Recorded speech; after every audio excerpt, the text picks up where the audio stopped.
Be remiss not to bring this up just really quick. But Black Ops 7 has released on Friday. And the numbers on Steam are not great. Not great at all. In comparison to all-time numbers, there are some shots showing that Battlefield 6 is doing 10 times what Black Ops 7 is doing or has done at launch. And usually it's that first 48 hours to a week where they're going to have the most players. And they're not doing that great. Man, who could have saw that coming? Odd. It's like they've lost their identity or something. Weird. Welcome in, everyone. This is the first episode with video. So if you are on our Patreon page, STPP with Jack and Keith, WJACKNKEITH, then you will see my face. But it's unfortunate because, my apologies, I'm not in the brightest of moods right now. I'm willing to do stuff and do this, that, and the other thing, but I'm just kind of like, I don't know, it feels pretty decent outside, but it is dreary, like it's going to rain. I'm just not really in the brightest of moods today. I just, kind of one of those days, you know? Everyone has those days, and today's definitely one of them. But we have a lot to talk about. I didn't want to miss this episode, already give off a week. So I just wanted to power through, try to make this episode actually kind of quick this week. I particularly don't want to stand here and ramble or sit here and ramble in my case. So we'll try to get through this quick, but I do have some decent amount to talk about, so that will take some time. But thank you so much for listening in, and thank you for watching if you're a $1 tier member on Patreon. I will try not to bring that up after this first episode with video as much until the end of the show, so we can have the form of a normal podcast and no one really would know until the very end that there is this. But just because I want this to be its own thing, but if you want the video, you can have it if you just give $1, but you don't have to because it's free and it's audio version. I'm weird. I understand this. So let's just not bring that up as much anymore. I'll bring it up one more time at the end of the show, like I said. And let's just talk about some video games again, because we've had quite a week in the video game world once again. As I adjust my chair, as you can see. Yeah. As a bigger man, the adjustments become more and more. I can't adjust this as much, but I can adjust this.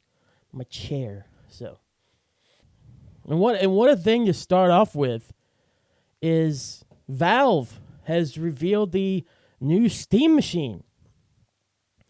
So Valve has had the Steam Deck out for a while, and I believe they've had in the past some projects with other computing companies or whatnot to have Steam on already built into some machines or whatnot. I could be wrong there, but this is their own thing. This is their own console, but it's a PC, actually. The thing looks really nice and sleek. It's a minimalistic look like everything is now, but it's actually kind of nice, and it's small. Doesn't take up that much space. It's just a cube. The first thing I thought of, if you know, you know, nerds, and I am a nerd, in particular by the one fan base I'm going to be talking about, if you can see back there, it is a Doctor Who scarf that looks like the TARDIS. This thing looks straight up like the blocks from Power of Three, from the Matt Smith episode. It was like the second to last one with Amy and Rory. This thing reminded me straight up of the invasion of those black boxes that took the identity of people for about a year or so, wanted to get spread out all across the world so they could get as much info on the human race as possible so that they could use it against us. So that's what that reminded me of when I first saw that. I'm just like, dude, that's straight up one of those cubes. They're going to be in every house now. And now it's reality, and that's kind of scary. It's going to have a Steam OS on it. I'm assuming it's going to be a modified version of the one you see if you put in big picture mode on your PC or on your handhelds like the Steam Deck or like the Rogue Ally.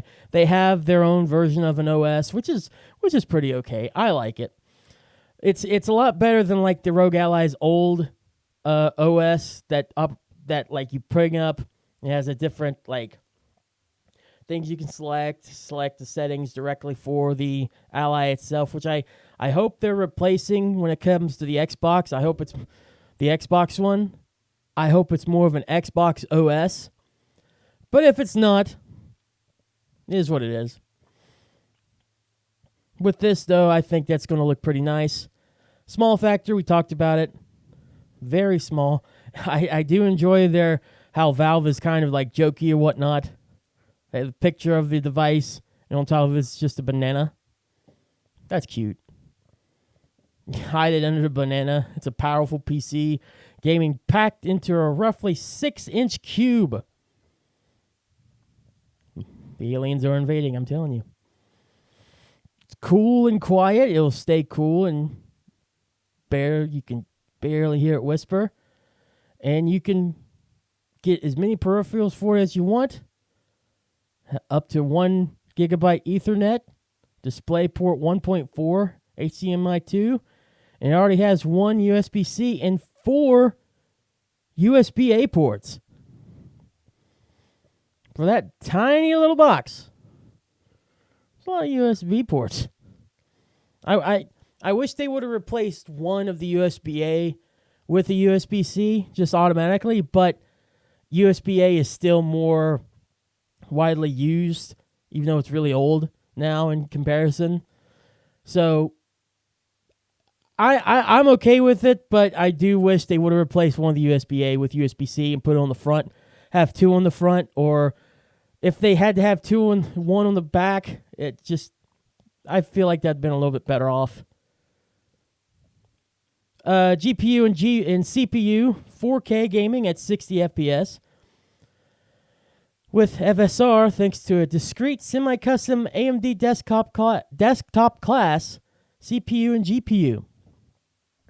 4K gaming CPU, or 4K gaming at 60 FPS is actually pretty decent. That's about what the PS5 Pro can do, honestly. And there are some games on the regular PS5 that can do 4K. Some may do 60 FPS and 4K, but then you get problems with ray tracing and stuff.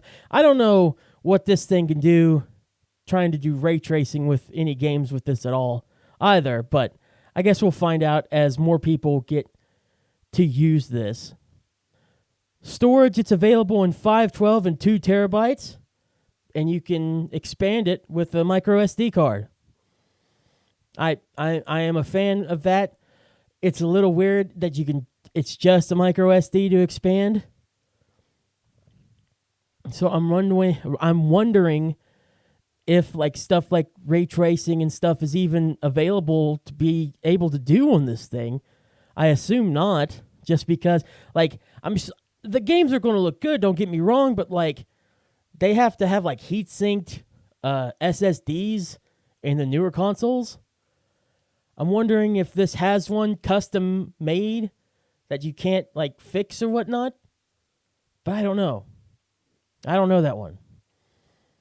Connectivity can get up to the most recent Wi-Fi 6E plus Bluetooth 5.3. This is all coming from the Steam-powered website, by the way, so coming directly from from Valve and Steam themselves.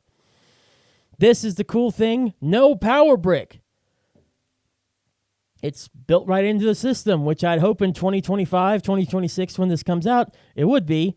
But it is a little surprising given how small this thing is. I'm okay with that. Some of the things they've already showed that people could use and customize and whatnot, it's really cool. You can customize that front plate, which I really like. They actually have one of the customizable things they've done with it that looks like that classic like 60s, 70s wood look. Like you go to your grandparents' house or something and you see like this wood, this dark wood or this oak wood piece, and the rest of it's all black. You know, I feel like you know what I'm talking about. It looks like that. It looks really slick. This is cool. the strip of LED that's on the bottom can show download progress whenever and it can show you that whenever your screen's off, and you can customize it if you want different animations, different colors or whatnot. And then there's always the option to turn it off. So that's the cool thing about this in total. This is a PC. In fact, the very next thing they say is, and it's a PC. With the coolest line, I think, in this entire article running down this little system being, who are we to tell you how to use your computer? That's cool. I'm glad they're like that. They're being very friendly with the base they're trying to go after with this, by people that just want to play video games and have a pretty decent PC. Now, I can't wait for this thing to cost $2,000. You know it's gonna be expensive. This 6-inch box, I feel like, is going to be a pretty hefty penny. The smaller version with the smaller SSD, and by the way, it does have an SSD, that's confirmed. And it has a high-speed micro SD card slot. Again, that doesn't help with like rendering, ray tracing and whatnot. So I'm a little interested in what all you can do that wise, but at least the SSD will help some. 16 gigs of RAM, 8 gigs, and it has 8 gigs of GDDR6 RAM. The 16 gigs of RAM is DDR5. Give you an idea of the of the RAM. One more spec, the GPU is a semi-custom AMD RDNA 328 CUs, which is 2.45 gigahertz max sustained clock with 110 watt TDP. I'm not 100% sure on all that. It sounds pretty impressive for the small thing. I'm sure hardcore PC gamers that build their own machines are going to be like, that's not enough. You know how people are. PC Gamer goes more into it. PC Gamer's article is, Valve believes its new Steam machine could open a whole new world of Steam OS desktops. Quote, put it on, say, something that runs an RX 9070 XT, you would be good to go. This article is by Jacob Ridley. You can go check that out. Which, by the way, I love the look of the little console. I hate the controller. I understand why they did the controller like this. Don't get me wrong. They have the two pads there that you can use as kind of like mouse pads for your fingers and whatnot, and use it like that. And then the top of it's the actual controller part. But to me, it just looks ugly. Compared to how the Steam Deck makes it look, I think the Steam Deck looks great with it. I think it integrates that look very well, but the controllers just look nasty. There's just something about how much space you have with those two pads there below the sticks that just doesn't look good to me. Steam's already on so many different devices or whatnot, even third-party stuff, that it's not surprising they're getting into it themselves, but also, like, is this going to burn a bridge with some of their third-party things that now they have their own device? I mean, it could. It could. I doubt it will. That is something I'd look at possibly as someone being like, oh, we don't like that. And maybe Steam wouldn't be allowed on some of their stuff. But Steam and Valve are very friendly with everyone, it seems like. They want to work with everyone in the community, with PC in particular, obviously, because they're like the leading PC guys. So it's not surprising that they have their own system and they have their own PC. It is kind of an interesting thing. I look forward to seeing what people ultimately think of having a Steam-built PC / game console just right there. So I look forward to this. And again, you can look up that PC Gamer article. There's more info on it. They did some breakdowns of the system. They show a picture of what a system looks without the body on it. I think it looks cute inside as well, honestly. The whole thing is a cute look minus the controller, which I think is ugly, and a cool idea. So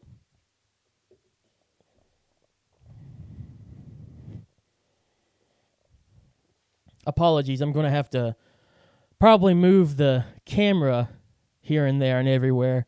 Audio version, you won't hear that, but I'll keep it in the video version. So I got to thinking after this was announced, does this make me have to retract the statement I did a couple episodes ago? Because the Steam Machine is technically a video game console. I mean, it says it's a PC, but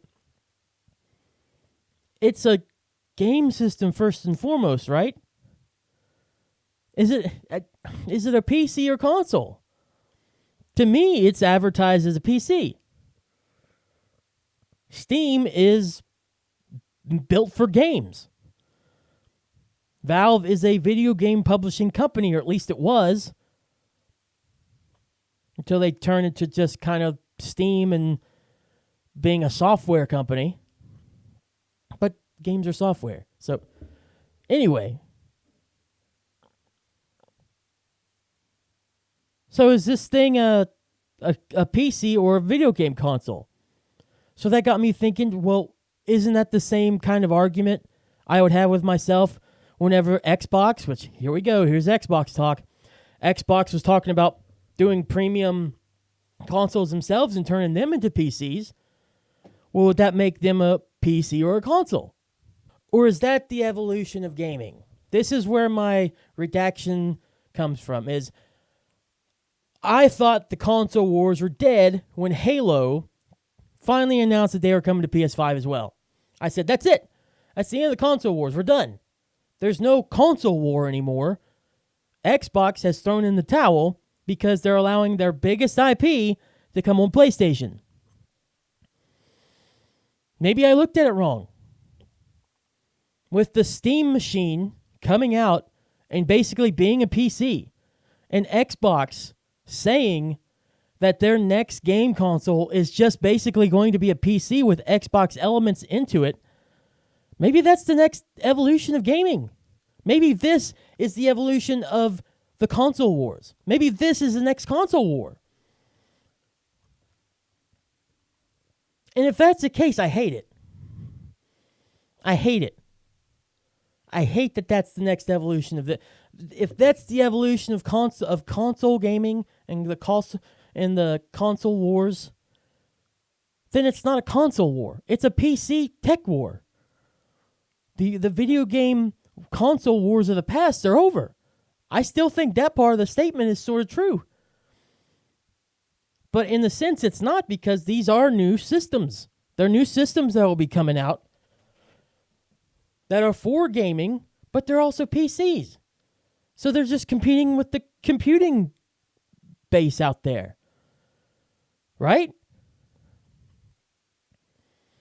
This version of the console war, it's focusing too much on the tech aspect. What can we do with the tech? How can we make it premium, high, better, bigger, louder? Run faster, run quieter. But the thing that's hindering are the games. The big companies don't make good games anymore. They're making these systems, and honestly, they're not bad.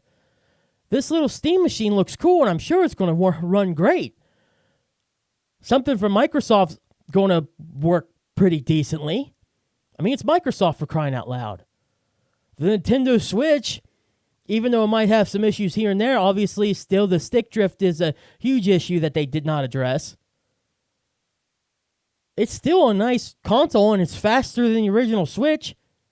At least with Nintendo, they have the games to kind of continue on that, hey, they'd still be in the fight for video games, for the video game console wars. Sony's right now the only one that's sort of feeling behind, because we haven't really heard anything new with a Sony console or whatever. Hell, the most recent release or the most recent announcement for any kind of hardware is a new screen that you can charge a DualSense on, which is cool, admittedly, don't get me wrong. It looks really nice. I like it. I don't think I'd get it. It doesn't match the overall aesthetic of a PlayStation. But I am a PlayStation fan, as you can tell in the background. I just don't like the whole focusing on tech more. I don't like that. The console wars is just basically to me, it was basically just the platform going against another platform that they're worked entirely different on the inside and should work differently. Or if they're similar enough, the thing that makes them different are the games. That's the war. That was the whole battle there. The GameCube was disc-based, but it were smaller discs, and the system was so much smaller, it couldn't run as much as the PS2 or the Xbox could. But what it ran, it was really fun, and the controller was one of the best controllers out there. I still think to this day, the GameCube controller is still one of the best. The original Xbox, it had a terrible controller with the Duke at first, but that's part of its legacy. But the cool thing about the original Xbox was that all that stuff was eternalized when it came to the battery stuff, which the PS1 and PS2 had been doing, but it also had an internal hard drive, which the PS2 was still using memory cards. It was really cool. Xbox Live was huge, and that was the big selling point for the Xbox. And then you had the games. And then obviously the PS2, one of the highest selling consoles of all time, was disc-based as well. All three were disc-based. So that was like the Xbox. Yeah, it still had the memory cards. But there were so many more iconic games that were made for the PS2 at the time. Now, Halo kind of took over in general, especially when like Halo 3 came out for the 360 or whatnot. And eventually Xbox did start to reign supreme there once the PS3 and 360 came along. But still at the time, even when Halo growing with Halo 1 and 2, there were still a lot more people willing to go to PlayStation with the history that the original PlayStation 1 did. And then the PS2 just brought into it whole new realm of entertainment and fun, and it was a great time. And then for like a year there, the Dreamcast was still in there. The Dreamcast was still a thing for about a year or so with the PS2, the Xbox, and the GameCube. That's a sick time. That's a sick war. Now, Sega was wrapping up. They were basically done by the time the big three started with their like second or third year. They were like, okay, we can't compete anymore. We're going to go third party. But there was still a consistent war between the three big time companies there. The GameCube kind of suffered, but it was still a great piece of hardware. Didn't have to do as much, but it had the games, and it was just fun. The PS2 is iconic. The Xbox, iconic. Great start by Microsoft. And they nailed it. For the exception of the Red Ring of Death at first, they nailed it with the 360. PS3 prices was way too high, but eventually the PS3 was great. They just had problems doing the online stuff, which Xbox nailed. So I can see this being the next evolution of the gaming wars, but it seems like the gaming is just being paraded as just a thing. It's just being like, hey, we're gaming console. We're going to do better with games and whatnot, but they're not they're not the real headliner anymore. They're being paraded as that headliner. But the big companies only care about the system themselves and how much more powerful and stronger they can make them. All their time seems to be going on them and not focusing more on the games themselves. So the big time companies that bring out games, those games just seem not as great, not as good when they finally come out. Seems like there's a lot more work that could have been done in them. because I guess all the time for most of the people are just going into these consoles, which are now PCs. So they're not even like the traditional console anymore. Even traditional as in just 20, 25 years ago.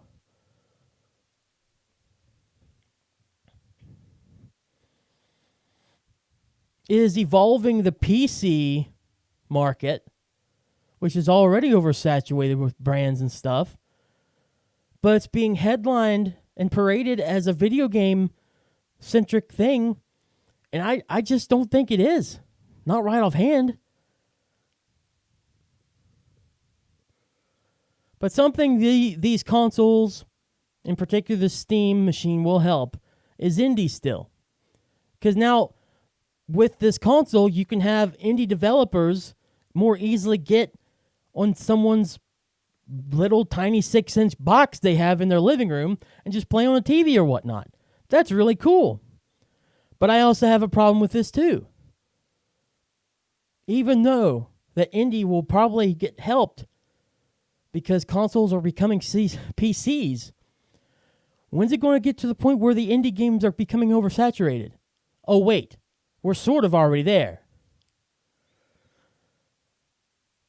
We have bad games from AAA developers, and we have a lot of good indie games, but there's so many indie games now that it's going to get to a point where it's just too much.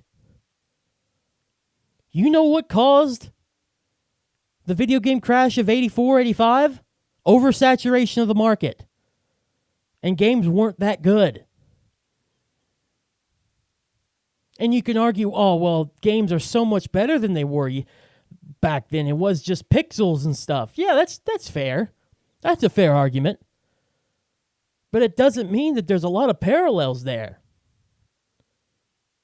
I'll say that I think this industry needs a crash. It needs a crash to finally, kind of screw its head on right. Do I want it to crash? No. That's going to be sucky. Especially for someone like me that just started a video game podcast and all of a sudden the industry just goes down the drain for a while. Trust me, that part's going to be bad. But I think overall, if it goes like the one did back in the 80s, it might be beneficial.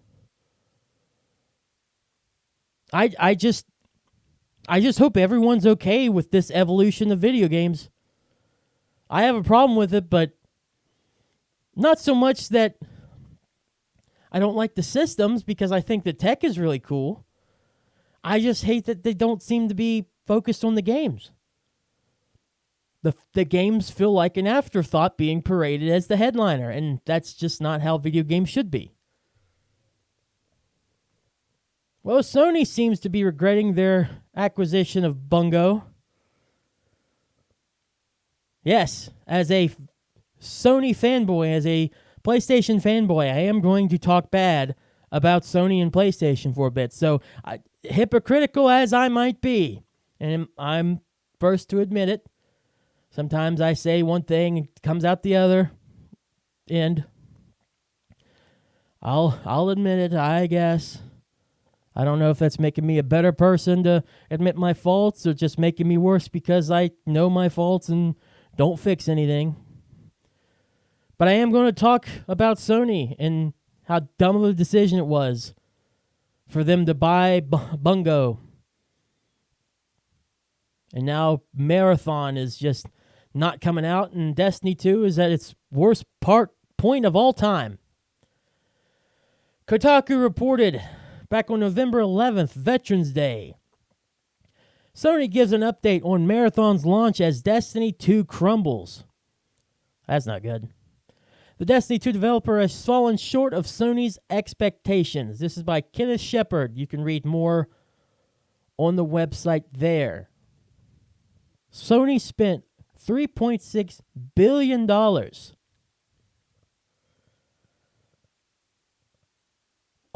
Bungie. And it was cool at first to hear that PlayStation bought the original Halo guys. But this is clearly, obviously not the same Bungie as back then.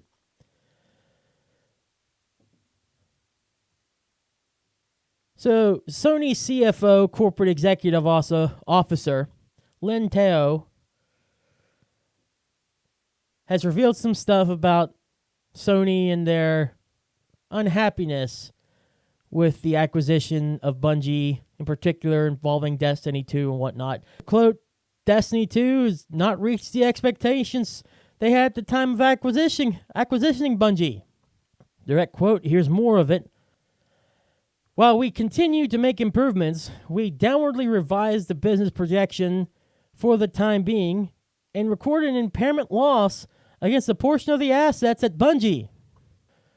Bungie's problem isn't just Destiny 2. They've been working on Marathon for a while now. Marathon was supposed to be out by now, by the way. But it has since been completely either ignored for right now, just being quietly developed on still. Because we haven't heard anything on Marathon in months. But apparently, as the article says, that they still seem the game to be released by this fiscal year, by the end of it. So, sometime before March of next year. No, I don't see this. I don't see this at all. This isn't going to happen. Maybe they're going to make them no matter where they are. But I feel like this is just going to be a worse fail than Concord is or was. Maybe not as much money as Concord had into it, but like as much history as Bungie has, and they bring out Marathon, it's just going to be terrible. That part of it is just going to be punched to the gut, man. However, it does seem like Sony is doing well in other places where they try to do live services. Helldivers 2, MLB The Show seem to be doing pretty well in that sense. And Ghost of Yotei, as of when they were talking in the thing here, has sold 3.3 million copies since its launch last month. Pretty decent. But it's more of how stupid Sony was from getting away from their bread and butter, mostly, to reach for this live service bunch of money that Fortnite and all these other games do so they can get more of it. They can get more piece of the pie. And instead, they've just completely lost the plot and are trying to crawl their way back. Now, luckily, it does seem like though they've had hits since they've really done this, but there's a reason why a lot of people don't think there's a lot of PS5 games, that there's no games for the PS5.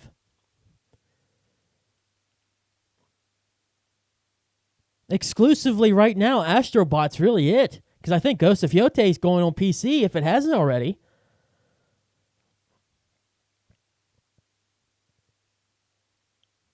You need these games to be exclusive so people will have a reason to buy your console. But again, everything's going PC now, so I guess that's okay. I guess that's fine. Whatever.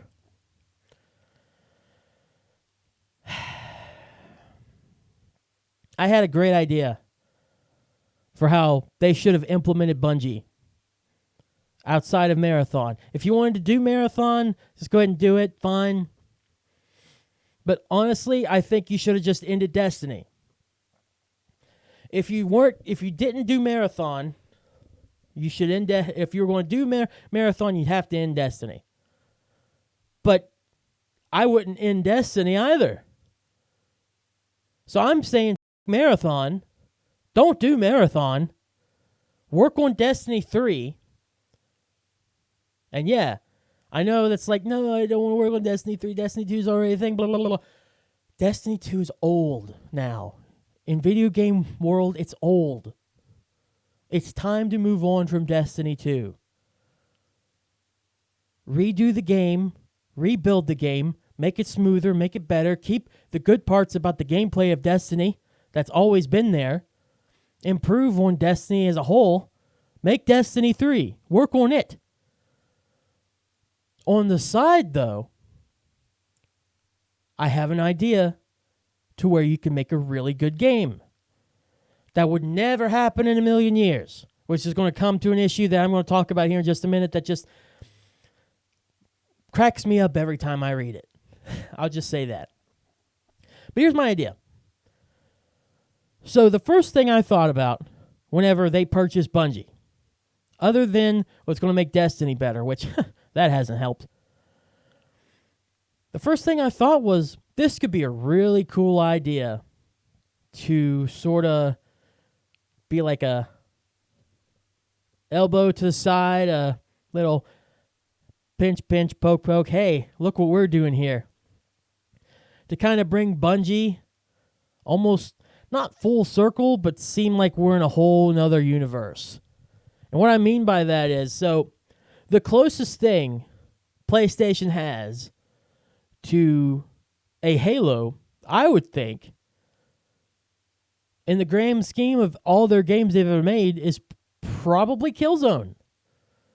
I mean, Killzone was their answer to Halo. It was not a good answer in particular. I don't think 1 and 2 were received very great. 3 was pretty decent. I like 3.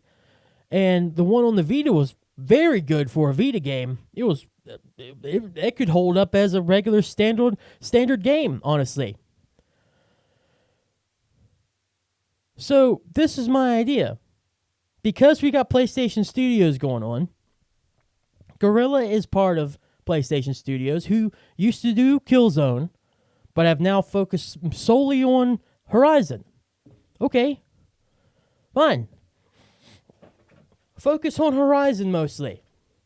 Break off part of the team, be a separate little project, work with part of the team at Bungie, and maybe bring in a third studio.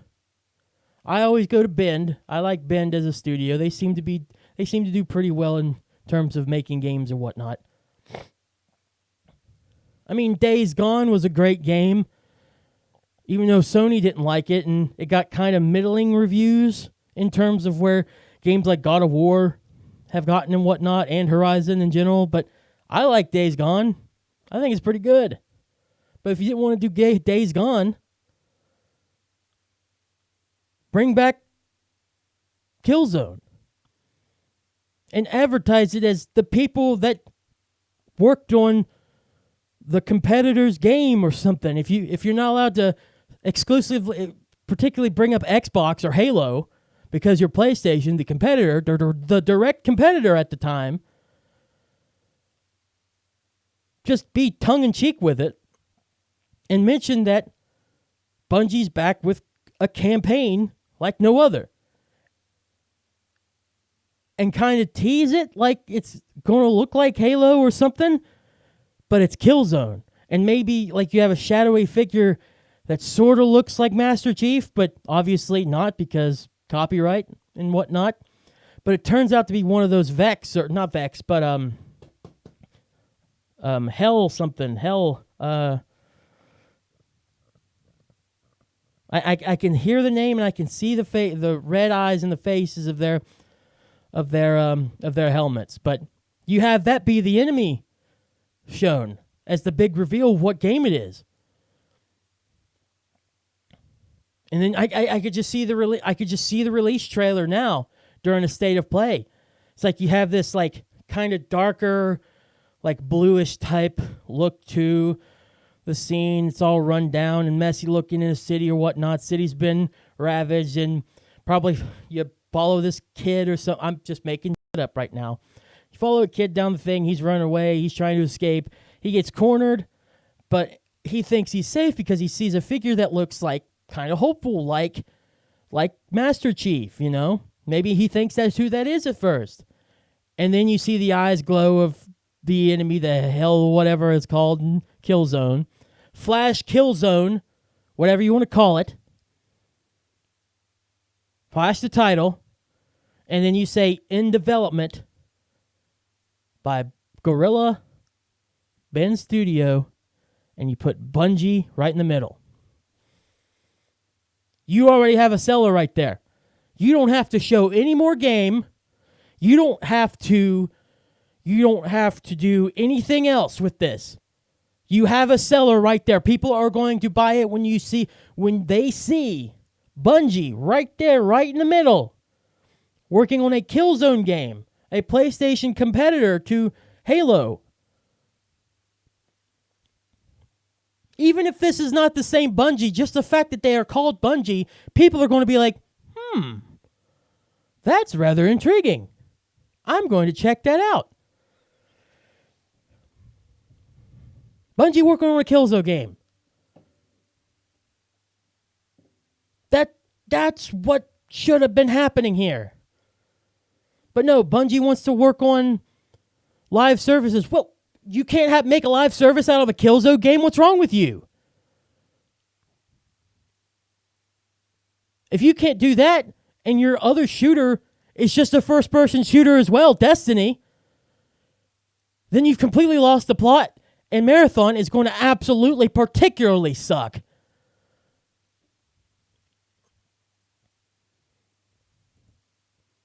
And Sony's big problem isn't even like, it's just like with everyone else's. They have IPs and they have these games or whatnot. They just don't like want to have their studios work with one another or something. I don't know. It's so weird. They want to make money the weirdest way possible. And I know the easy way is to do live services, microtransactions, subscription-based services, to where they don't have to put in extra effort. But man, that one screams like, hello! Print money here in my hand. You're making Killzone? The Sony answer to Halo that was never that good in comparison and could never foster the same fan base? But now Bungie's going to be behind it, the same people, or at least the same company name that was behind the original great games. And they're going to have Guerrilla with them and Bend that could help design some kind of story that might have been better. And who knows? It could still be a big hunking pile of crap. It could have. Absolutely. I don't have any faith that Bungie can make a good story. Even though that the final shape was pretty good. The Witch Queen was great. They've had bits and pieces of good story in Destiny, but overall, Destiny has just not been that good. You start looking in the lore, it starts kind of tying things up, but that's side stuff. You're talking about the main piece of pie whenever they drop content, and it's very hit and miss. More misses than hits. But if they really took their time with it and had help by Guerrilla and by Bend to both get a story good and get some of the gameplay worked out even more, and you can integrate the Destiny shooting, because I love the gameplay and the shooting in Destiny. It's the best part of the game. Other than the loot system, which I think the loot's pretty good. There's probably better loot in other games, the way loot's done in other games, but I like the way Destiny does loot.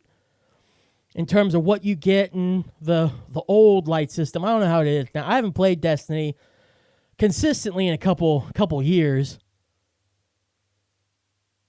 But there was one system I really liked from, I think, the Witch Queen era that I liked a lot. That seemed pretty decent. You take the best of some of the things Destiny has done, you put them together with the gameplay and the tech and whatnot that Bend and Guerrilla can offer, and then Guerrilla can help you with some sort of story. Bend as well, that they all three can combine. And you make this incredible, crazy campaign game that also has elements for live service. As many freaking Battle Royale games as there are, you can't tell me that there isn't a version of Killzone Battle Royale somewhere out there in the many, possibly multiverses there may or may not be. Also, I think it's Helghast I was thinking of. Helghast is the enemy. I believe that's the name. I could be wrong, but Helghast is really like sticking out like a sore thumb now to me. I didn't look it up. I was literally just been sitting here trying to think of what that enemy name was, and I think it's Helghast. But hey, remember, Sony doesn't have enough IP. Oh, every time I hear that excuse, I laugh. I laugh. I just think it's hilarious. Where does that come from? Well, I can tell you where it comes from. A Push Square article from last year, where it said another one of their CFOs. I apologize if I'm screwing up this name. I'm not good with English, let alone languages of other countries out there, and Japanese in particular. I feel like I just butcher every time, so I apologize. But whenever they talk to the Sony CFO, Hiroki Totoki, I love that name, by the way. That's basically what they said. Whether it's for games, films, or anime, we don't have that much IP that we fostered from the beginning. We're lacking the early phase of IP, and that's an issue for us. Push Square article is Sony execs seem to think the company doesn't have enough original IP. This is from September 6, 2024. What? They said we have the technology and creation is the area where we like and where we can contribute the most. By putting our efforts in creation, that also means that we will work with partners on the distribution side.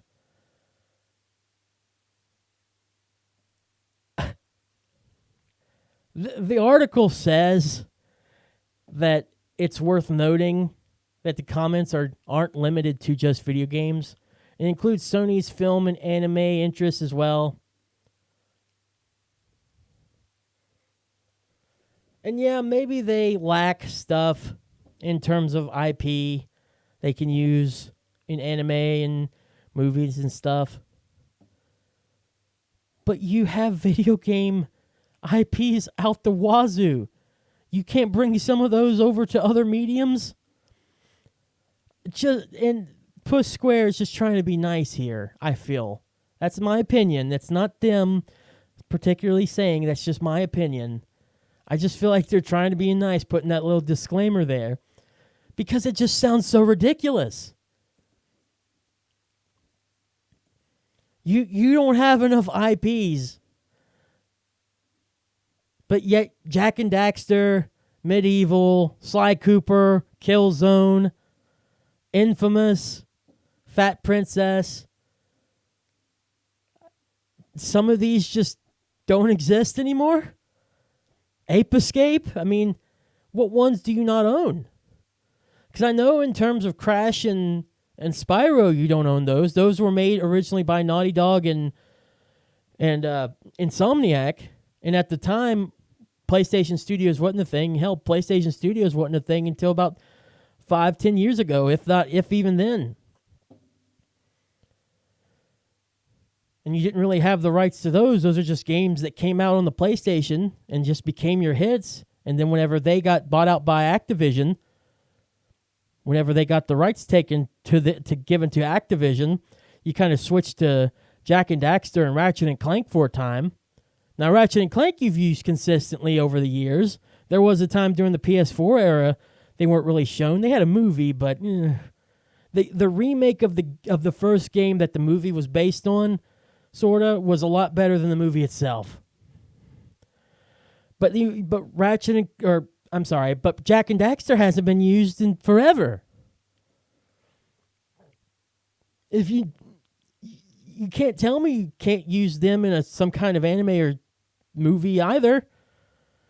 Is it this is me not understanding, I guess, if it's harder to bring these video game characters to movies or anime? I mean, I guess they could. I guess it could be, but just to say the phrase that you don't have enough IP. Sony PlayStation does not have enough IP. It just sounds really dumb. And it sounds like you just don't really know what you have.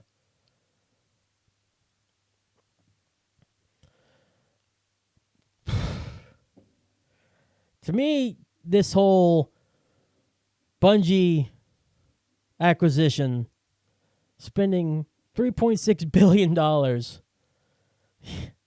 it's not even close to like coming back to being anything that they'd be proud of.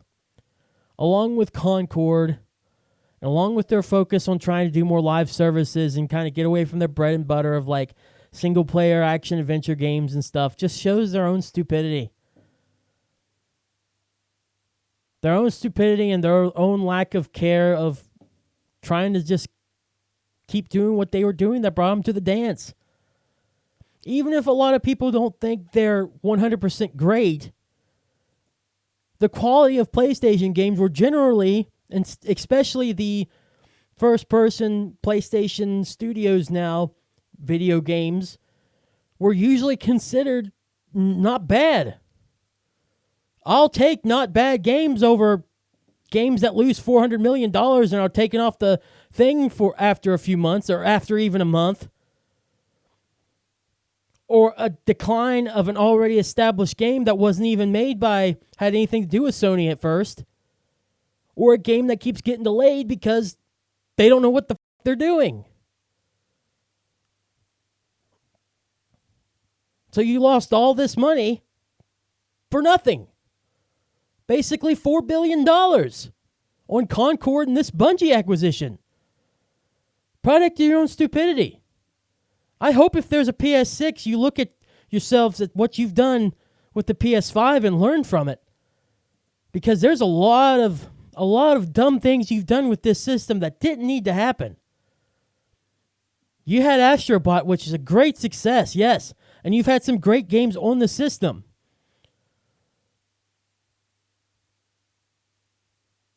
But again, there's a reason why people still joke to this day that there are no video games on the PlayStation 5.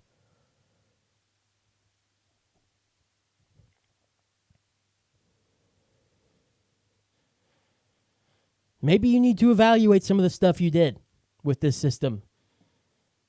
Look to the future for the next. I have two more things I want to talk about. They're going to take a little while, I think. At least one of them is, because might talk about it briefly at the end. I think what I'll do next is bring up this IGN post, because it wouldn't be an OMO without an IGN post now, wouldn't it? So updated November 14th, as of this recording would have been the day before or 2 days before this episode's posted, but it was originally posted November 10th. We got the 100 best Nintendo games of all time. IGN and Nintendo Life have teamed up for the ultimate ranking of Nintendo console favorites. This goes back to Jack and I talked about on STP about the Rolling Stones top, 500 songs of the 2000s?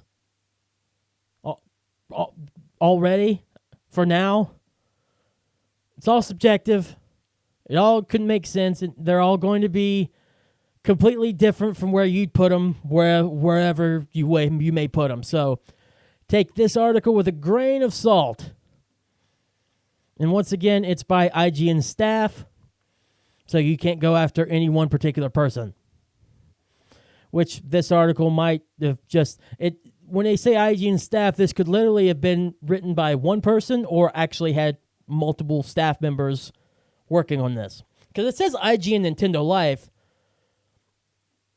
but I could easily see something like this just being off to, hey, let's just have one person write it. But we'll save their ass by putting IGN staff just in case. So I went over just to myself the first 100 to 90. I'm just going to highlight a few and give the runner-up to the top 10, and then I'm going to look at the top 10 completely fresh here. I have not seen the top 10, although I have ideas of what could be there,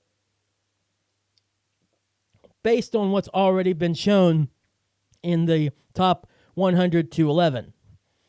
Some of the highlights I want to mention. 100 is Eternal Darkness Sanity's Requiem, and that makes me mad. This is like the only original horror game for a long time Nintendo did, and it has a cult-like following, and it just barely made this list. Come on. Now, something I am happy made this list is WWF No Mercy at 93. We did it, boys! WWF game actually made it in the top games of all time. But again, if this is the entire history of Nintendo, you're going to have people be like, well, why did a fake wrestling game get into the top 100 of all time? It's fun. Play it. Seriously. You don't have to be a wrestling fan. Play it. Obviously, with my taste, I'd put it higher, but just the fact that any of these guys at IGN thought it needed to be in the top 100, I'll accept. At 80 is Mother 3. Earthbound is further up. I did not get it there. I just found it interesting that the game that was never shown in the U.S. for many years after it came out got number 80. So I guess it's pretty fun. Legend of Zelda Twilight Princess. That's the one that was on the Wii, right?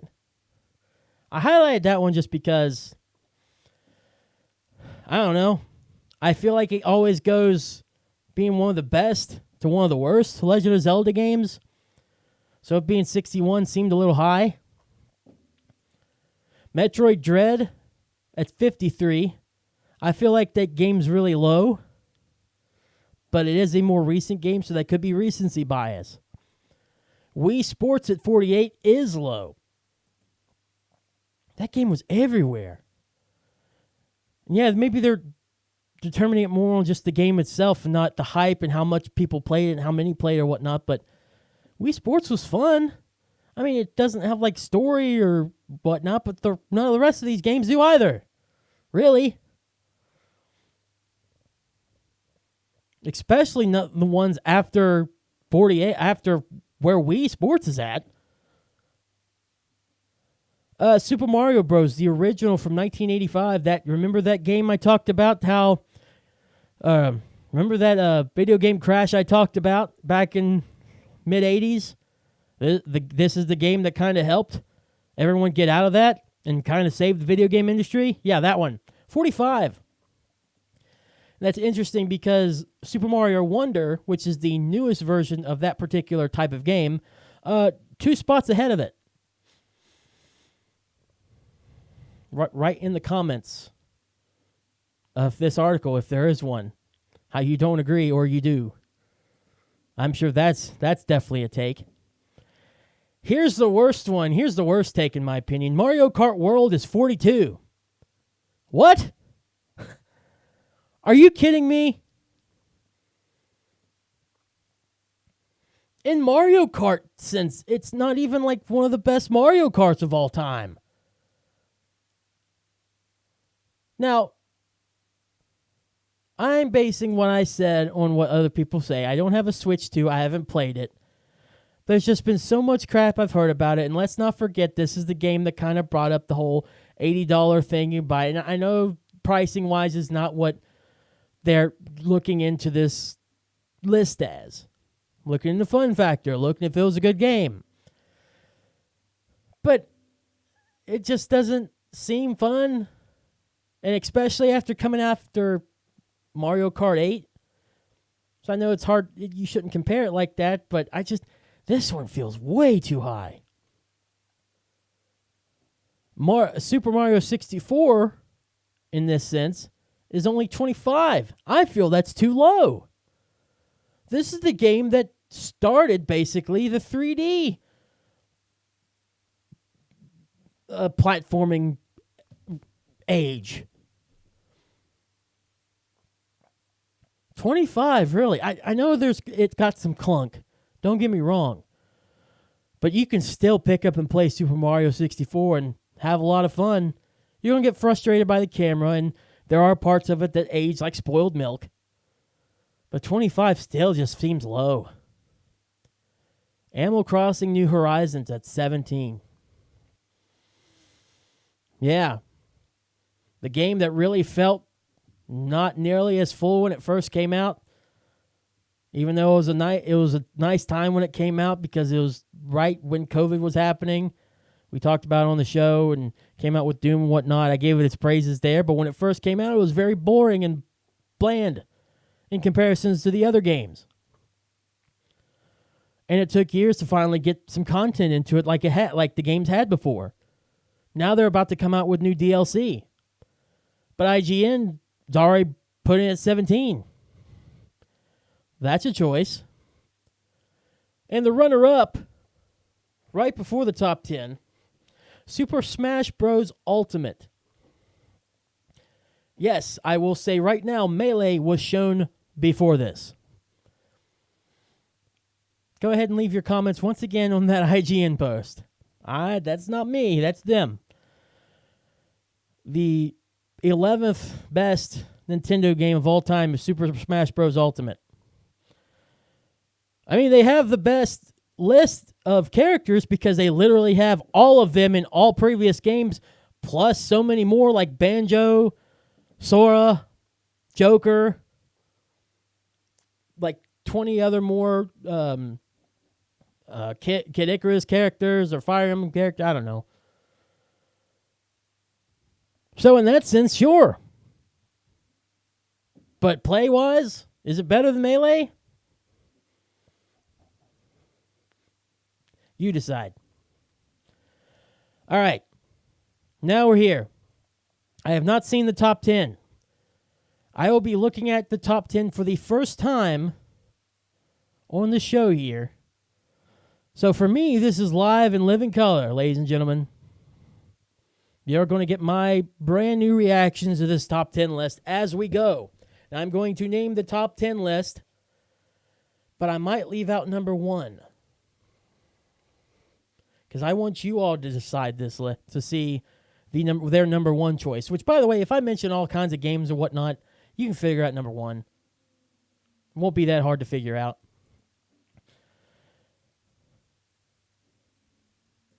I just saw number 10.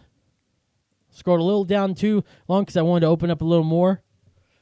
But I went and saw number 10, so let's just get right into it. Number 10 is Mario Kart 8 Deluxe. That's not surprising. There is no way that Mario Kart World was going to be even close to this one, because this is like the ultimate in terms of just great karting games. You're not going to find a better one than Mario Kart 8. And Deluxe is just that with everything in it. Everything plus that the original one from the Wii U did. And more. It's full to the brim with tracks, characters. Game's fun to play. It's not surprising one bit.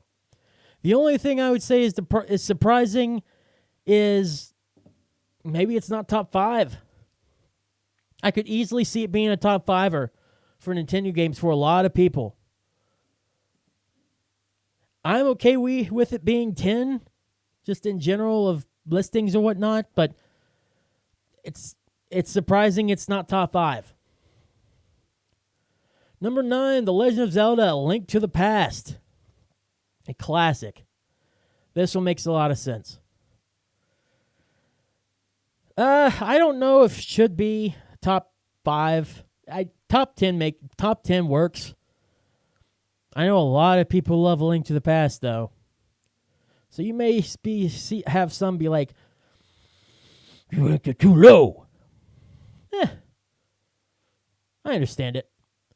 Number 8, Super Metroid. I have played very little of Super Metroid, but I have played some of it. I don't know. I like it. It's fun. I just need to play it. You know what I mean? Like, I tried it to say, like, hey, I've at least picked it up. But it is an older game, and I didn't want to stick with the older game. And that's my problem. I need to actually play through the game. So number 8 works for me. I have no say or unsay about it. Chrono Trigger is number 7. Interesting. People might have wanted that higher. Not much higher. I don't think people would put it as number 1, but also isn't Chrono Trigger more familiar with the PlayStation? No, it debuted on the SNES. I apologize. That was me being stupid about its history. Okay, well, I know of Chrono Trigger. I know it's very well liked. It probably could be higher on some people's list. The Legend of Zelda Ocarina of Time number 6. Wow. Because I think I've seen Majora's Mask already. So they think Ocarina of Time is better than Majora's Mask. I know a couple YouTubers, old school YouTubers, that are not going to like that one. It makes sense. Ocarina of Time is really fun. It's really good. I have no problem with it. Other than maybe it deserved to be 5. Like just barely making the top 5. But 6, it's right there. Makes sense. Tetris. Yes. Tetris number 5. You can't go wrong with Tetris. You cannot go wrong with such a simple game that is Tetris. It's really good. Wow, okay. All right. This is one I don't know if I agree with totally. Super Mario Odyssey is at number 4. This was good, but number 4 good? No,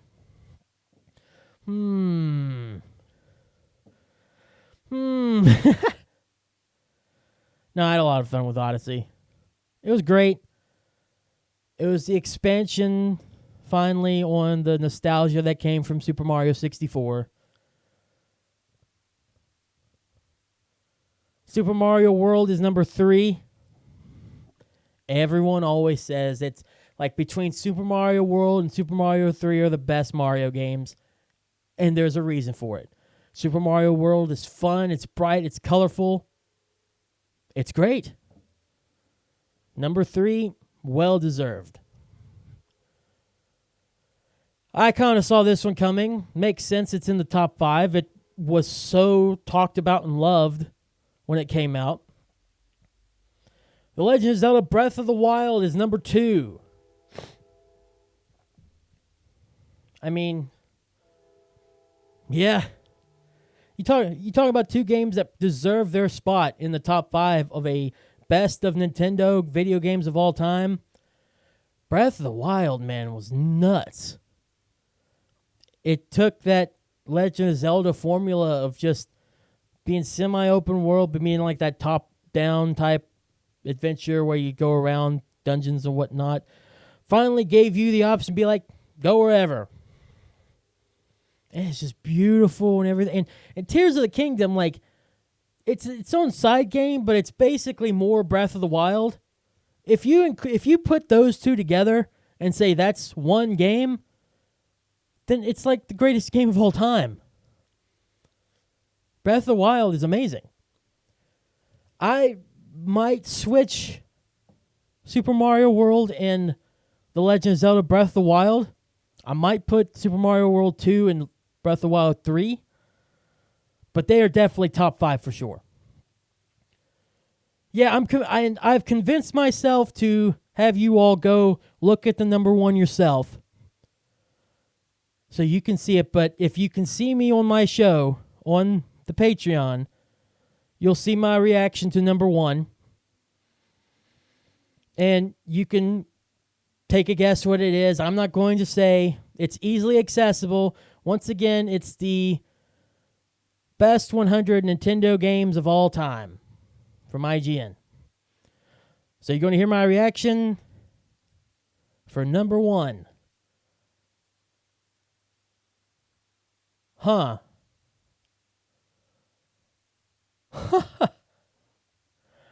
Huh.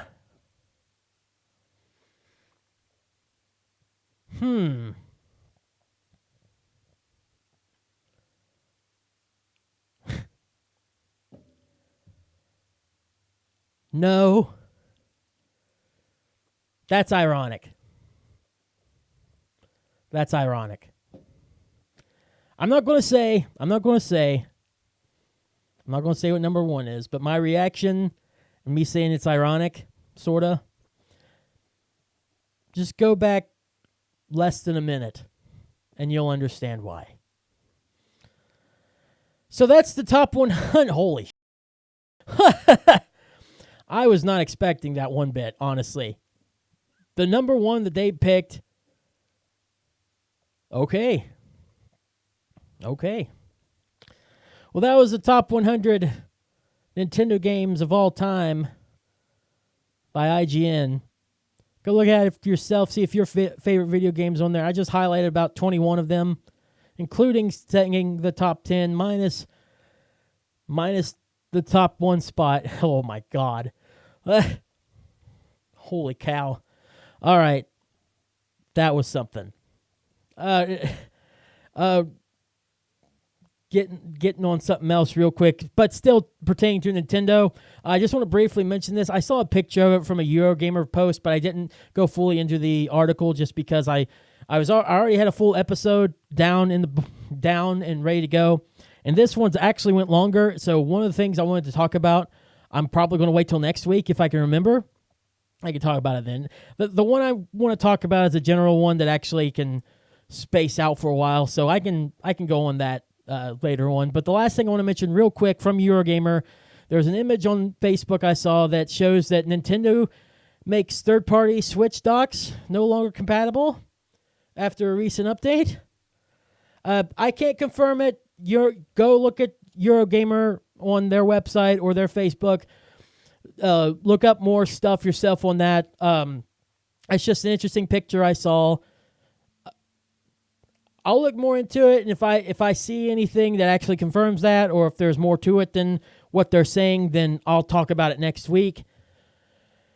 Yeah, that's a thing Nintendo's doing, I guess, or not. I don't know. No confirmation. I just wanted to briefly mention it because that's something I saw that happened this week. I'll confirm it next week for sure. I'll follow up with it. Don't worry about that. Just bringing it up here and now. Take it with a grain of salt. But next week, because we are getting so close, could be the Game Award nominee show. I mentioned it last week that if they would have released it this week, it'd be this week. Well, they didn't release it this week, so we got a regular episode of OMO.